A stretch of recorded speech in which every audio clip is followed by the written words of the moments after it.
विपक्षी सांसदों के निलंबन पर टकराव जारी, सत्ता पक्ष माफी पर अड़ा तो विपक्ष ने किया इनकार। सुबह 10 बजे विपक्षी दलों की बैठक।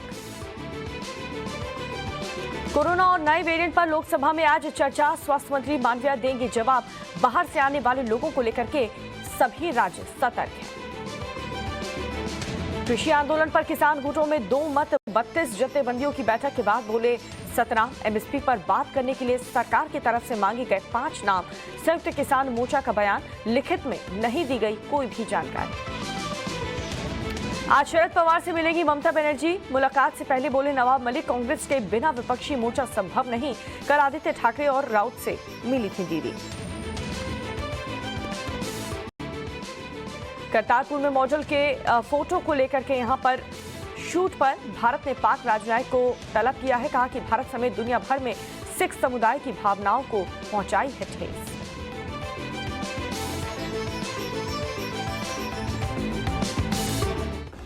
In association with Aqualite Footwear, comfort दिखता है Aqualite। मुल्तानी कुका कॉफ सिरप, ताकि बदलते मौसम के साथ आप न बदलें। सर्वोकॉन सर्वो वोल्टेज स्टेबलाइजर, रखे सब कंट्रोल में। सर्वोकॉन। नमस्कार, गुड मॉर्निंग। टाइम्स नाउ नव भारत देख रहे हैं आप और आपके साथ मैं हूं दीपिका यादव। बुलेटिन में सबसे पहले देखिए टॉप 10 खबरें।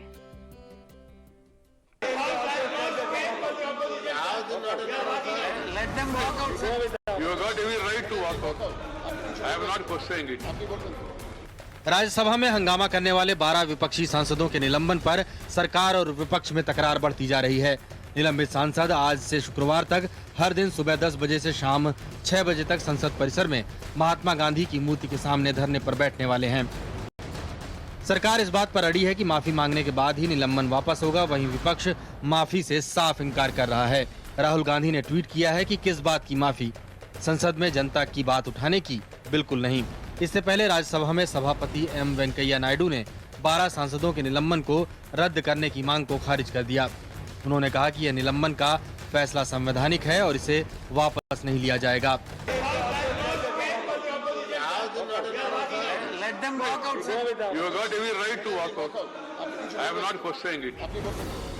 नायडू की इस घोषणा के बाद विपक्षी सांसदों ने राज्यसभा से वॉकआउट किया। बता दें कि शीतकालीन सत्र के शुरू होने के पहले दिन ही राज्यसभा के 12 सांसदों को निलंबित कर दिया गया है। इसमें कांग्रेस, शिवसेना, टीएमसी और लेफ्ट के सांसद शामिल हैं। इन सभी पर पिछले सत्र के आखिरी दिन राज्यसभा में हंगामा करने का आरोप है।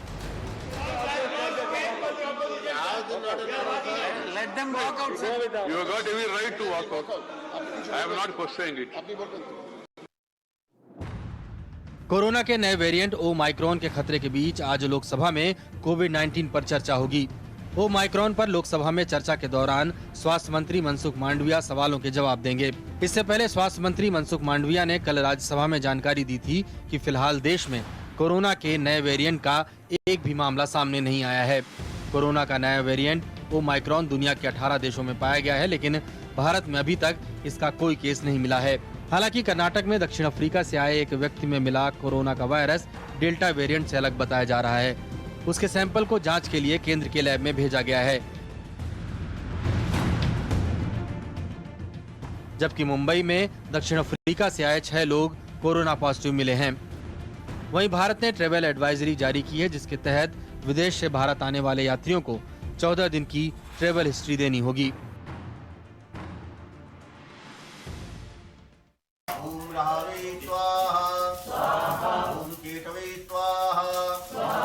कोरोना वायरस के नए वेरिएंट के चलते वैक्सीनेशन पर और जोर देने की बात कही जा रही है। इस बीच यूपी में तेजी से वैक्सीनेशन हो रहा है।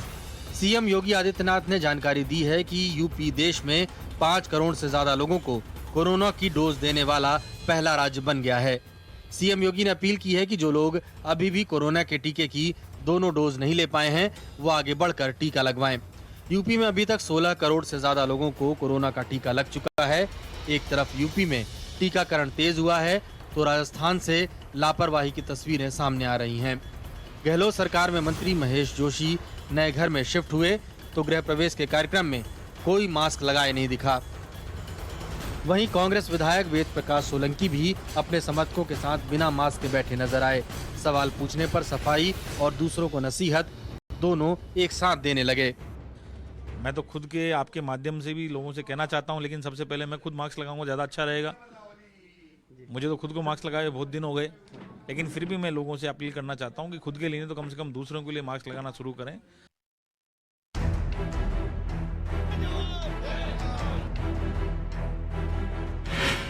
क्या 4 दिसंबर को संयुक्त किसान मोर्चे की बैठक में किसान आंदोलन खत्म करने पर फैसला हो सकता है? ये सवाल इसलिए पूछा जा रहा है क्योंकि पंजाब के कई किसान नेता अब बिल वापसी के बाद घर वापसी के लिए तैयार हैं। वहीं किसान नेता राकेश टिकैत और गुरनाम चढ़ूनी आंदोलन को जारी रखने पर अड़े हुए हैं। उनका कहना है कि अब एमएसपी की गारंटी के लिए लड़ाई जारी रहेगी, कोई कहीं नहीं जाने वाला। ये एमएसपी के बगैर नहीं जाएगा किसान। क्या उनके जाने से आंदोलन कमजोर पड़ेगा? कोई नहीं जा रहा, कोई नहीं जा रहा। क्या जैसे कानूनों हाँ होने दो वहाँ बैठे नेताजी, जैसे आपने कृषि कानूनों के लिए देशव्यापी आंदोलन किया, ऐसे क्या एमएसपी के लिए? हाँ करेंगे, पूरे देश में भी आप आंदोलन करेंगे। वहीं किसानों में अब दो फाड़ दिखने लगे हैं। कुछ किसान नेता कहने लगे हैं कि टिकैत जैसे नेता सियासत कर रहे हैं, किसानों को अब आंदोलन खत्म कर घर चले जाना चाहिए। कुछ नेता जो बाहर से आए हुए नेता हैं, जैसे यूपी के एक मेरे भाई हैं, मैं नाम नहीं लेना चाहता, वे अपनी राजनीति महत्वाकांक्षा में इतने पागल हो चुके हैं जो अर्धगर्म बयान भी देने का काम करते हैं और इस आंदोलन को शुरू से ही नुकसान पहुंचाने का काम करते रहे हैं। वहीं इस बीच सरकार ने एमएसपी पर कमेटी के लिए किसानों से 5 नेताओं के नाम मांगे हैं।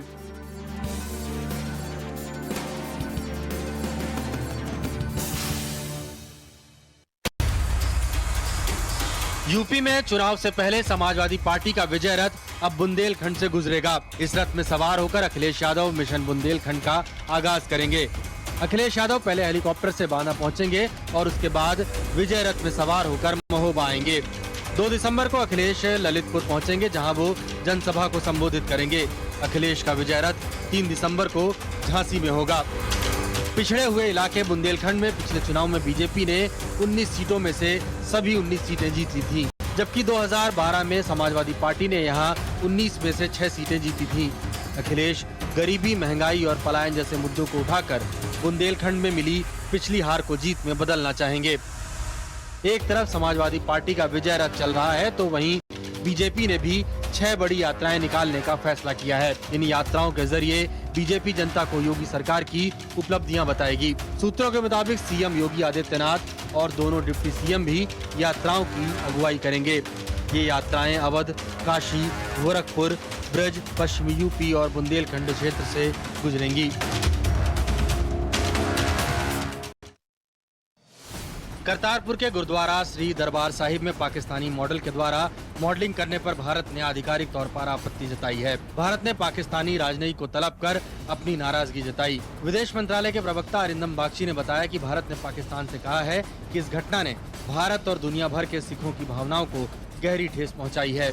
ये घटना बताती है कि पाकिस्तान में माइनॉरिटी के धार्मिक स्थलों का कैसे अनादर होता है। हम उम्मीद करते हैं कि पाकिस्तानी अधिकारी इस मामले की ईमानदारी से जांच करेंगे और इसमें शामिल लोगों के खिलाफ कार्रवाई करेंगे।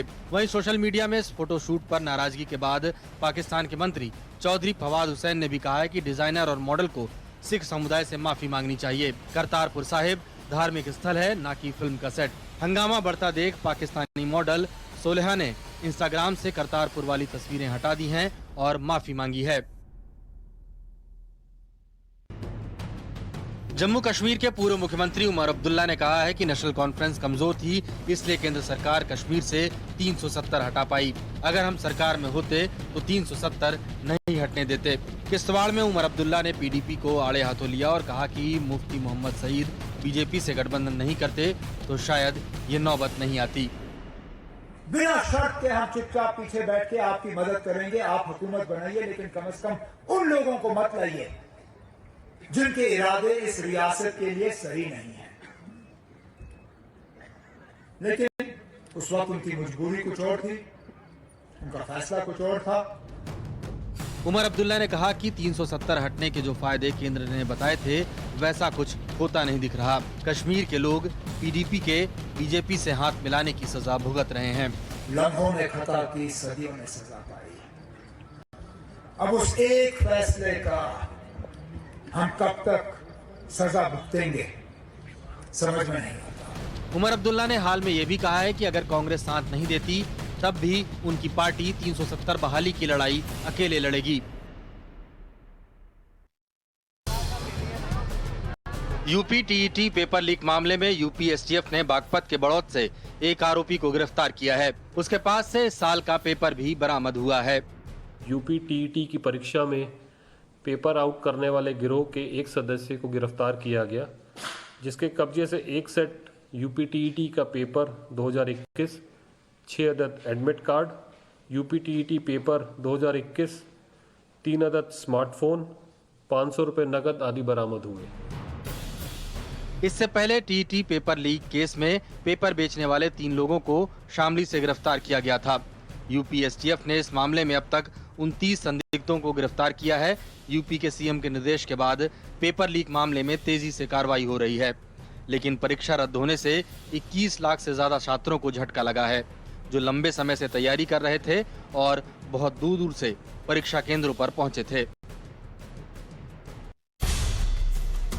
अलीगढ़ मुस्लिम यूनिवर्सिटी के छात्र ने आरोप लगाया है कि पीएम मोदी की तारीफ करने की वजह से उसकी पीएचडी की डिग्री वापस मांगी गई है और उसे परेशान किया जा रहा है। आरोप लगाने वाले दानिश रहीम ने एएमयू के डिपार्टमेंट ऑफ लिंग्विस्टिक्स यानी भाषा विज्ञान से पीएचडी की है। प्रधानमंत्री श्री नरेंद्र मोदी जी ने 22 दिसंबर 2020 को एएमयू को संबोधित किया था, तो उस विषय में मैंने उनकी तारीफ करते हुए कि जिस तरह से वो देश को चला रहे हैं मजबूती से, मैंने मीडिया को इंटरव्यू दिया था। उस इंटरव्यू को मेरे चेयरमैन ने देखा था और मेरे वाइवा से ठीक 2 या 3 दिन पहले, मुझे आज भी याद है, उन्होंने मुझसे कहा कि तुमने जो इंटरव्यू दिया है और देश के पीएम की तारीफ की है और भाजपा की तारीफ हुई है एक तरीके से, तो तुम मुझे राइट विंग के आदमी लगती हो। पता नहीं इस सब में जहांगीर वारसी साहब को मेरे अंदर क्या ऐसी बुराई नजर आई। उन्होंने कहा कि भविष्य में तुम्हें इस चीज़ का नुकसान होगा, जो इंटरव्यू तुमने दिया है भविष्य में इसका नुकसान होगा। और आज मुझे एहसास हो रहा है कि मुझे नुकसान हो रहा है। डिग्री मुझे मिल गई, 6 महीने हो गए, मेरी सीनियर को ऑलमोस्ट 1 साल हो गया, मारिया नईम को, लेकिन 4 अगस्त को जहांगीर वारसी ने एएमयू को मैनिपुलेट करते हुए higher authority specially vice chancellor साहब और कंट्रोलर साहब को आधा मिसगाइड किया, आधी सच्चाई दिखाकर मेरे खिलाफ और मारिया के खिलाफ एक नोटिस निकलवा दिया, जिसमें हमसे ये कहा गया कि आप अपनी लिंग्विस्टिक की डिग्री सरेंडर कर दें और लैम्प की डिग्री ले लें। दानिश अब ये मुद्दा लेकर हाई कोर्ट पहुंच गए हैं और उन्होंने पीएम मोदी को चिट्ठी भी लिखी है, लेकिन यूनिवर्सिटी प्रशासन का कहना है कि दानिश को गलती से दूसरे विषय की डिग्री दे दी गई थी और अब उसमें सुधार के लिए डिग्री वापस मांगी गई है। इस पूरे मामले को सियासी चश्मे से देखना गलत होगा। भाषा विज्ञान जो हमारा विभाग है वो 2 पीएचडी की डिग्री होती हैं, एक एमए लिंग्विस्टिक्स में, एक एमए लैम में। तो इसने एमए लैम में किया था, तो इसको डिग्री जो मिलनी थी, पीएचडी इसने कंप्लीट कर लिया, इसको डिग्री लैम की मिलनी चाहिए थी, लेकिन कुछ गलती हुई लिखने में, और उसको चूंकि भाषा विज्ञान डिपार्टमेंट जो 2 डिग्रियां कराता है, तो उसमें बजाय इसके लैम की जगह भाषा विज्ञान लिख दिया गया। तो अब उसमें उसको यूनिवर्सिटी ने करेक्ट कर दिया, उसके करेक्ट करने की कोशिश करके इसको मार्कशीट दे दी जाएगी। इसका राजनीति से या किसी से कोई मतलब नहीं है। अब मामला कोर्ट पहुंच गया है, जहां से फैसला होगा कि क्या दानिश को वाकई पीएम मोदी की तारीफ करने की वजह से परेशान किया जा रहा है या फिर यूनिवर्सिटी डिग्री देने में हुई गलती को सुधार रही है।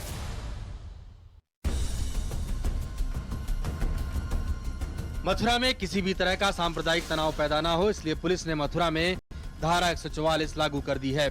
दरअसल हिंदू संगठनों ने 6 दिसंबर को शाही ईदगाह में घुसकर लड्डू गोपाल का जलाभिषेक किए जाने की घोषणा की है। इसके पहले पदयात्रा का भी कार्यक्रम है। प्रशासन ने साफ कर दिया है कि ऐसे किसी कार्यक्रम को अनुमति नहीं दी गई है। जनपद में धारा 144 लागू है और किसी भी हाल में यहाँ पर संगठित होकर किसी प्रकार का कार्यक्रम करने की जिला प्रशासन के द्वारा अनुमति नहीं दी गई है। इस प्रकार के लोगों को भी चिन्हित किया जा रहा है जो कि शांति व्यवस्था बिगाड़ने के लिए कारक बन सकते हैं और उनके विरुद्ध कार्रवाई भी की जा रही है, आगे भी कार्रवाई की जाएगी।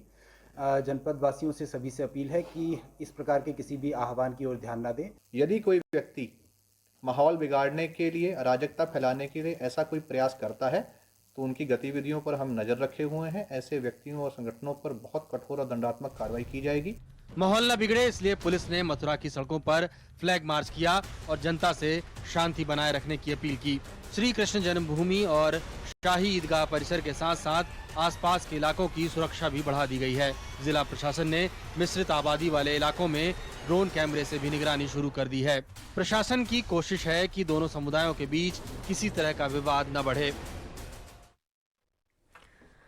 और उधर कोविड को लेकर के केंद्र सरकार पूरी तरह से अलर्ट पर है। कोरोना के नए वेरिएंट ओमाइक्रॉन को लेकर के आज लोकसभा में चर्चा होनी है।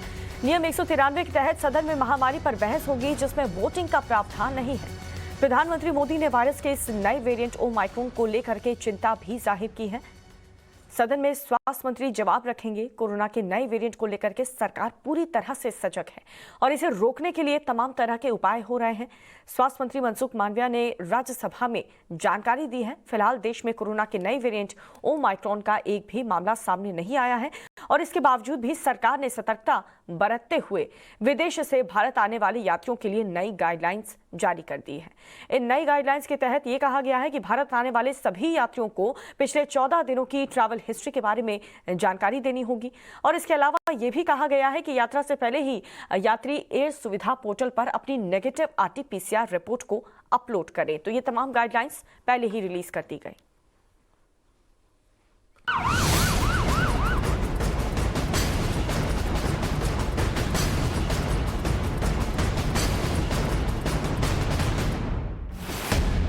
इन तस्वीरों को जरा गौर से देखिए।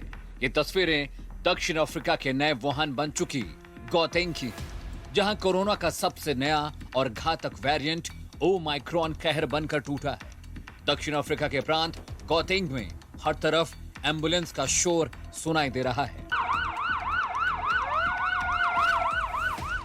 आईसीयू बेड एक बार फिर मरीजों से भर गए हैं। वैक्सीनेशन की स्पीड और तेज हो गई।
गौतेंग में लगभग 20,000 लोग कोरोना के शिकार हो चुके हैं।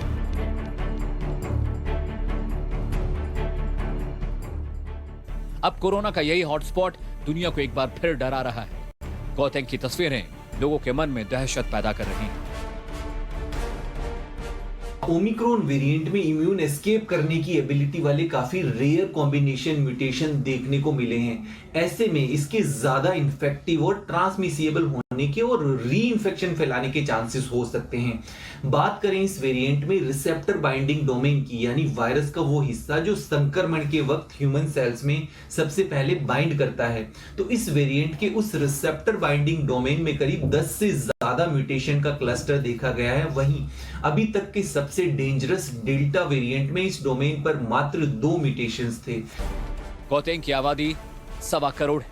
ये काफी भीड़ भाड़ वाला इलाका है। इसे लैंड ऑफ गोल्ड के नाम से जाना जाता है। गोल्ड माइंस और बिजनेस के सिलसिले में विदेशी लोग यहाँ आते जाते रहते हैं, जो नवंबर के महीने में भी जारी था। ओमाइक्रॉन का हॉटस्पॉट तो सामने आ गया, लेकिन अब काफी देर हो गई है। कोरोना का ये नया वेरिएंट ओमाइक्रॉन गौतेंग से शुरू होकर दुनिया के कई देशों में पहुंच गया है। फिलहाल भारत में इसका कोई नया वेरिएंट सामने नहीं आया है, लेकिन डर और दहशत तो हिंदुस्तान के लोगों में भी है। Bureau report, times now, Navbharat. तो इस वक्त पूरी दुनिया ओमाइक्रॉन की दहशत में है, डरी हुई है और दहशत ऐसी है कि दुनिया की महाशक्ति अमेरिका के राष्ट्रपति जो बाइडेन ने भी ओमाइक्रॉन के संक्रमण पर चिंता जताई है। जापान ने पूरी दुनिया के लिए अपने देश में यात्रा के लिए पाबंदी लगा दी है। ऑस्ट्रेलिया ने भी बड़ी पाबंदियां लगा दी हैं। इससे आप अंदाजा लगा सकते हैं कि ओमाइक्रॉन कितनी बड़ी मुसीबत है।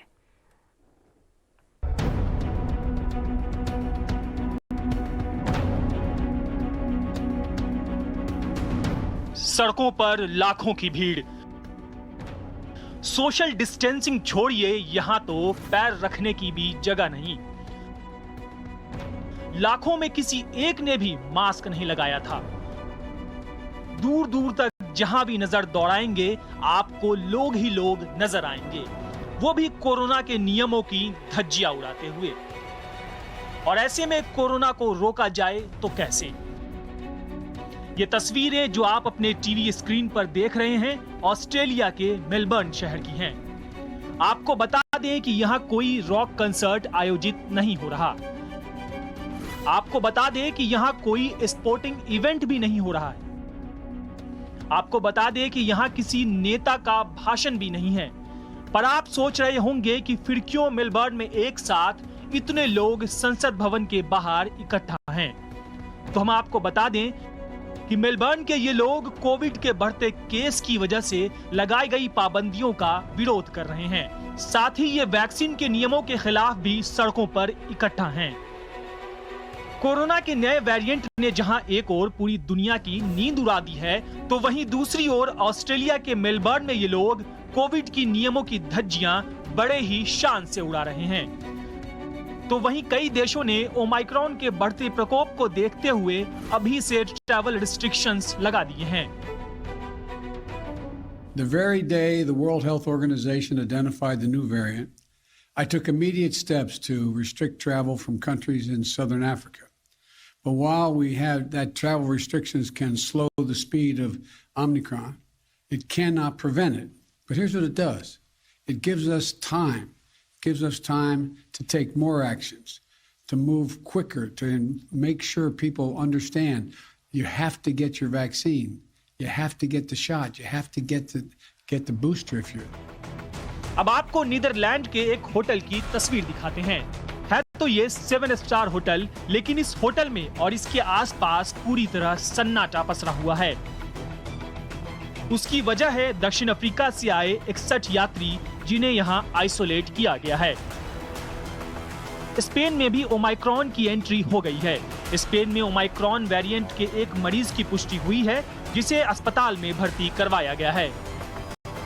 हिंदुस्तान ने कोरोना की दूसरी लहर इसी साल देखी थी, जो लोगों का काल बन गई थी। कई देश तीसरी लहर से भी जूझ रहे हैं। ऐसे में अगर तय समय रहते हुए ओमाइक्रॉन से निपटने के लिए पुख्ता कदम नहीं उठाए गए, तो फिर ये ओमाइक्रॉन वेरिएंट डेल्टा से भी भयावह तबाही लेकर आएगा, जिसे कंट्रोल कर पाना डेल्टा से कई गुना ज्यादा मुश्किल होगा। ओमाइक्रॉन के खतरे के बीच टीम इंडिया के अफ्रीका दौरे को लेकर के सौरव गांगुली का बड़ा बयान सामने आया। उन्होंने कहा है कि अभी हमारे पास फैसला करने का समय है। खिलाड़ियों की सुरक्षा और स्वास्थ्य हमारी सबसे बड़ी प्राथमिकता है और दौरे को लेकर के अभी विचार करेंगे। आपको ये भी बता दें कि दक्षिण अफ्रीका से पहला टेस्ट 17 दिसंबर से है और अफ्रीका में ही ओमाइक्रॉन का पहला केस भी मिला था, जो कि बहुत ज्यादा चिंता का विषय है, जिसको लेकर के सौरव गांगुली का ये बयान सामने आया कि अभी हमारे पास वक्त है फैसला लेने का। सोच समझ के हमें फैसला लेना होगा, क्योंकि जो क्रिकेटर्स हैं उनकी स्वास्थ्य और उनकी सुरक्षा हमारी सबसे बड़ी प्राथमिकता है। और इन्हीं खबरों के साथ रुक रहे एक छोटे से ब्रेक के लिए। आप देखते रहिए टाइम्स नाउ नव भारत।